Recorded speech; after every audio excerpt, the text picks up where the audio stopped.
کسی پر جن کا اثر ہو تو سب سے پہلے ہم کیا کریں؟ سب سے پہلے ہم اللہ سے ڈریں، جن سے نہ ڈریں۔ سب سے پہلے جن کیا کرتا ہے؟ پہلے ڈراتا ہے۔ جو اس شیطان خبیث سے ڈر جاتا ہے وہ پھر ہیوی ہو جاتا ہے۔ اللہ اکبر اس کے سامنے آپ پڑھیں، کچھ نہیں آتا نا، اللہ اکبر پڑھیں، اس سے گفتگو نہ کریں۔ گھر میں عموماً ہوتا ہے نا کہ دورہ پڑ گیا، وہ پھر آوازیں لگاتا ہے، وہ گھراہٹتا ہے تو لوگ ڈر جاتے ہیں، دوسرے بھی بیمار ہو جاتے ہیں۔ جن سے ڈرنا نہیں ہے، یقین جانے اللہ اکبر پڑھنے سے۔ نبی صلی اللہ علیہ وسلم کی ایک حدیث ہے کہ صحابی نا فرمایا یا رسول اللہ صلی اللہ علیہ وسلم میں آ رہا تھا تو میں نے دیکھا تو سوکھے پتوں پر جیسے کوئی چل رہا ہے،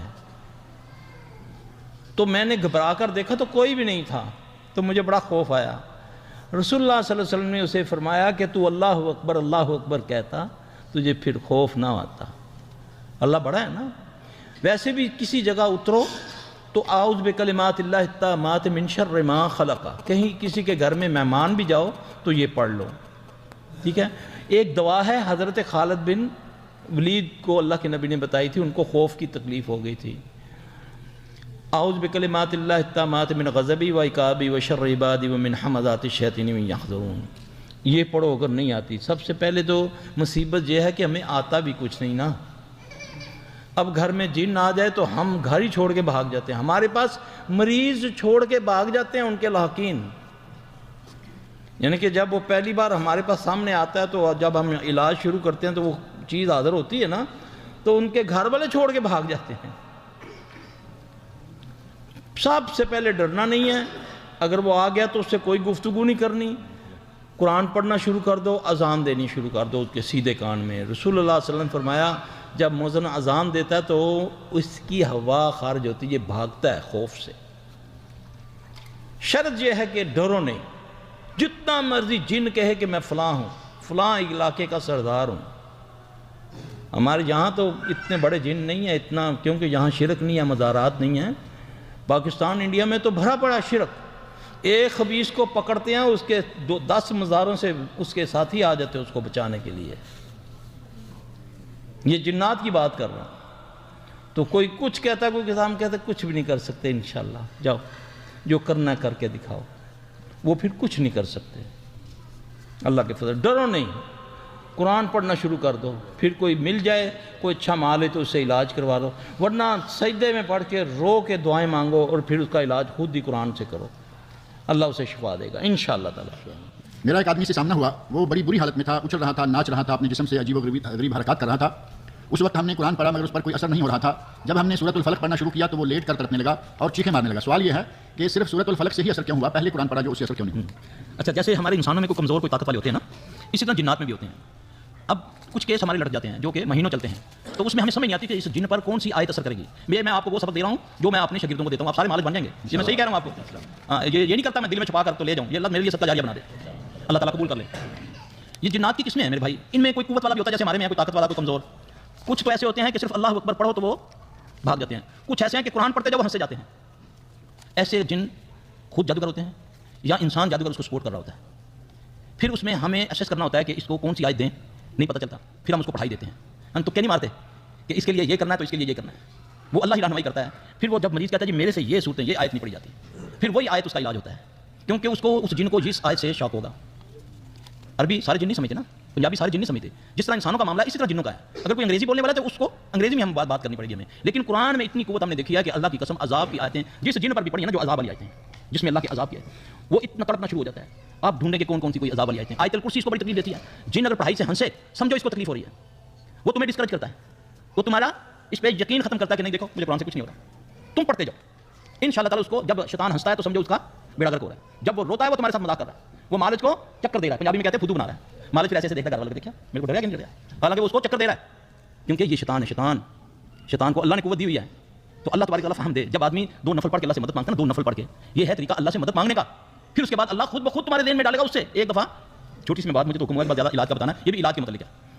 ایک جن پر میں اتنی پڑھائی کرتا تھا، نیا اس لائن میں تھا، میں 11 گھنٹے اس پر پڑھا، تو وہ ہنستا تھا۔ ایک دن تھکا ہوا تھا میں، تو میں نے اس کو نا ہیڈ فون لگا کرنا، قاری جبرائیل کی وہ قنوت نازلہ چلتی نا، وہ قنوت جو رمضان میں دعا پڑھتے ہیں، وہ میں نے ہیڈ فون کے ساتھ اس کو لگا دی۔ کیونکہ تھکا ہوا تھا، میں نے بولا یار تھوڑا سا سانس آ جائے. اب اس میں بھی وہ مذاق اڑا رہا ہے. اب اس مریض کو باندھا ہوا ہے، باندھا بھی کتنا، اس کے گھر کے 14 افراد ہیں، 14 افراد عورت مرد، اس کو پکڑا ہوا ہے، باندھا ہوا ہے. ہم نے گاڑی، وہ جہاز کی بیلٹ نہیں ہوتی ایمرجنسی میں رکھی ہوئی تھی نا کہ ایک دم باندھ دے تاکہ ہمیں نہ مارے پیٹے، تو اس سے اب وہ ہیڈ فون بھی لگایا تو ہمارا مذاق اڑا رہا ہے. واللہ العظیم جب آئی نا یہ بات، یہ حدیث کی دعا ہے نا، اللہ کے نبی نے فرمایا اللہم اجرنی من النار، اللہم اجرنی من النار، ہے نا. اب انہوں نے اس دعا کے اندر اس کی تکرار شروع کر دی، اللہم اجرنا من النار کا زیادہ تعداد میں وہ اس کی تکرار شروع کر دی. اب قرآن کہاں اور کہاں، یہ چند لفظ ہے نا، معنی کیا بنتا ہے؟ اللہ کیا کہتے ہیں؟ ہم نے ترجمہ کیا ہوا ہے اس دعا کا کہ اللہ ہمیں آخرت کی آگ سے بچا، جبکہ اس کا یہ ترجمہ بنتا ہی نہیں. آگ کے عذاب سے بچا، اور جن آگ سے بھی ہیں. جن کس سے بنے؟ آگ سے بنے نا. جنوں سے بھی اللہ بچاتا ہے، جو اس کو صبح شام 7 بار پڑھ لیتا نا. جب یہ تکرار شروع ہوئی نا تو یقین جانے مجھے نہیں پتا، میں آج تک سوچتا ہوں کہ وہ اس کی بیلٹیں کیسے کھلی، اس نے سارے بندوں کو کیا کہتے ہیں. ہیڈ فون لگا ہوا تھا، اس نے ایسے چھنڈا دیا، اور لڑکی تھی کہ وہ اتنی کمزور، جہاں میرا شاید ہی کوئی بندہ کمزور ہو. صرف اس پر اللہم اجرنی من النار پر اس کو تکلیف شروع ہو گئی.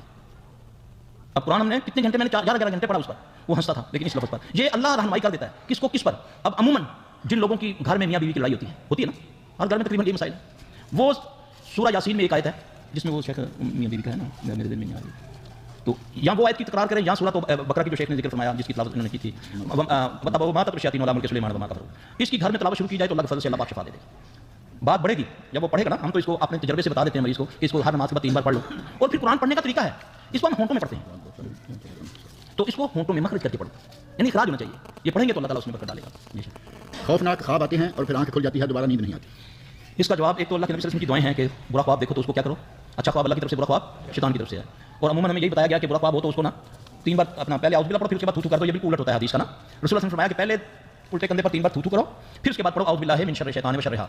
جب اس کو پڑھ لو گے تو اس کے خواب کا اثر ختم ہو جائے گا. آپ نے فرمایا برے خواب کو ظاہر کر لو، اس کا اثر 40 سال سے زیادہ معلق رہتا ہے، 40 سال سے زیادہ. جب ہم اس کو ظاہر کریں گے تو اس کا اثر بھی اللہ کے حکم سے ظاہر ہو جائے گا، اور پھر اس کی یہ جو جس بندے کو یہ تکلیف ہے اللہ اس کی وہ بھی دور کر دے گا انشاءاللہ تعالی. کوئی خاتون پوچھتی ہیں کہ مجھے کچھ سالوں سے ماہواری ٹھیک سے نہیں آ رہی، سارے علاج کروا لیے، ابھی شادی بھی نہیں ہوئی، بال گرنا شروع ہو گئے ہیں بہت زیادہ، اور کسی کام میں دل نہیں لگتا. رسول اللہ صلی اللہ علیہ وسلم نے فرمایا جس عورت کا حیض نہ رکے تو وہ استحاضہ میں آ جاتی ہے، وہ اپنے ایام پورے کر کے نماز شروع کرے، نماز پڑھے، روزے رکھے. یہ سارا کیوں؟ اس کو یہ بیماری ہے، اس کی وجہ سے شیطان نے اس کی آنکھ میں ٹھوکر مار دی ہے، ان کے اس کے رحم میں شیطان نے جن نے ٹھوکر ماری ہے، جس کی وجہ سے یہ خون جاری ہو رہا ہے، اس کا بند نہیں ہو رہا. اب یہ بات تو یہ ہو جائے گی لمبی، بہت ساری یہ تکلیفیں ہیں. اس کا علاج یہ ہے کہ وہ بچی صبح شام کے اذکار کرے اور بیری کے پتوں سے نہائے. جب بھی نہانا ہے بیری کے پتوں سے غسل کرے، ان کو بائل کرے، دوسرے پانی سے نہانے کے بعد اس پانی کو اپنے اوپر ڈال کر پورے جسم کے ساتھ مس کرے اس پانی کو. تولی سے پوچھنا نہیں ہے، بالوں تک کو، ٹھیک ہے. پھر اس کے بعد ہر نماز کے بعد جو اذکار ہیں نماز کے بعد کے، جیسے آیت الکرسی ہے، اخلاص فلق ناس ہے، اس کے ساتھ سورہ شمس شامل کر لے تو اللہ اس کو شفا دے گا انشاءاللہ عزیز. کہتے ہیں کہ میرے ایک عزیز دوست ہیں، ان کے پہلے ایک لڑکی ہے اور ابھی کافی سال ہو گئے انہیں کوئی اولاد نہیں ہو رہی. کئی مرتبہ علاج معالجہ کرایا لیکن کوئی فائدہ نہیں ہوا. کیا اس میں کوئی جادو سحر وغیرہ کا اثر ہو سکتا ہے؟ میرے بھائی بہت سارے معاملات ہوتے ہیں اس میں. یہ تو مریض کو دیکھا جاتا ہے، جانچا جاتا ہے، پھر اسے پتہ چلتا ہے. بعض لوگ کہتے ہیں جادو سے کوکھ بند کر دیا ہے، بعض ویسے ہی شیطانی اثر ہو جاتا ہے، بعض کو اٹھڑا ہو جاتا ہے. ان کے اٹھڑا کی بیماری ایک تو ماروسی ہوتی ہے، ایک ہے کہ کوئی خبیث کسی سے جا کر یہ علاج کرواتا ہے تو اس کو بولتا ہے کہ تم اس کے ساتھ اپنے بال لگا دینا، یا کوئی پانی اس کا جھوٹا لیا ہو، یا یہ ہے کچھ اس طرح کے معاملات ہوتے ہیں. ان ساری چیزوں کا یہ تو اب سوال آ رہے ہیں، میں جواب دے رہا ہوں. اس میں کئی وجوہات ہوتی ہیں. اس کے لیے تو ہے کہ دونوں میاں بیوی کو اللہ سے دعا مانگنی چاہیے، ٹھیک ہے. کسی روحانی جو معالج ہے اس سے علاج کروا کر دیکھیں، طویل ڈنڈ والا نہیں ہوگا. اگر اس کو خواب میں چھوٹا بچہ خواب میں آتا ہے یا وہ خواب میں اپنے آپ کو فیڈ کرواتے دیکھتی ہے تو سمجھیں اس کو اسیبی بیماری ہو گئی ہے، اس اسیب کی وجہ سے اس کو دوبارہ حمل نہیں ہو رہا، تو وہ یہ کرے گی انشاءاللہ تو اللہ اس کو شفا دے دے گا. ایک خاتون نے کہا کہ میں خواب میں پانی بہت دیکھتی ہوں، کبھی ڈوب رہی ہوں، کبھی بیٹھی ہوں، اور سمندر سے پانی تیز آ گیا ہے. آخر یہ کیا ماجرا ہے؟ اس کی تعبیر بتاؤں، بیماری بتاؤں؟ مسئلہ تو یہ ہے نا کہ لوگ ہمیں کہتے ہیں تعبیر بتاؤ، اس کا علاج بتاؤں گا بہتر ہے کہ یہ اچھا خواب نہیں ہے اس کے لیے نا. پانی کا اس طرح دیکھنا، اس کے پیچھے آنا، یہ بہت اس کی اگر میں تعبیر دوں گا تو یہ اس کے لیے اچھا نہیں ہوگا، کیونکہ مالک کے ذمہ ہے کہ وہ تعبیر کو بہت سوچ سمجھ کے دے. اگر نہیں دیتا، اگر اس میں کوئی بات ایسی ہے کہ اس کو اجتناب کر کے اس کو روکے کہ یہ کام اگر تمہارے میں یہ غلطی ہے تو نہ کرو. ایک تو یہ ہماری جو بہن ہے یہ نا گفتگو میں احتیاط کیا کریں، اپنی گفتگو میں بہت احتیاط کریں. دوسرا اس خواب کو زائل کر لے. جیسے جب بھی خواب دیکھے، جب بھی اس کی جاگ کھلے تو 3 بار الٹے کندھے پر 3 بار تھو تھو تھو کر کے اعوذ باللہ من شر الشیطان وشرھا یہ پڑھ لے. اللہ پاک انشاءاللہ اس کو ٹھیک کر دے گا. اگر نیا گھر دیکھنے کے لیے جائیں تو کیسے پتہ چلے گا کہ اس گھر میں کوئی شیطانی اثر ہے یا نہیں؟ اس کے لیے یہ ہے کہ پہلے تو دیکھیں گھروں میں عموماً اثرات بہت زیادہ ہوتے ہیں. جب آپ گھر میں جائیں سب سے پہلے تو گھر لینے سے پہلے آپ استخارہ کریں اللہ سے. بہترین ہے کہ اللہ سے ہم پوچھیں کہ اللہ اگر یہ گھر میرے لیے خیر ہے تو پھر اس میں برکت ڈال، میرے مقدر کر دے، اس کو میرے لیے آسان کر دے. تو وہ چلا جاتا ہے تو وہاں بسم اللہ کر کے داخل ہو. دل کو اگر اچھا لگتا ہے، استخارہ اس نے کیا ہوا ہے تو چلا جائے. اللہ نہ کرے اگر وہاں کوئی اسیبی اثر بھی ہوا تو وہ قرآن کی تلاوت کرے گا صبح شام، تو وہ انشاءاللہ نکل جائے گا اللہ کے حکم سے. ویڈیو کے نیچے سبسکرائب کے بٹن پہ کلک کریں، بیل کے آئیکن پہ کلک کیجئے تاکہ ہر نئی ویڈیو کی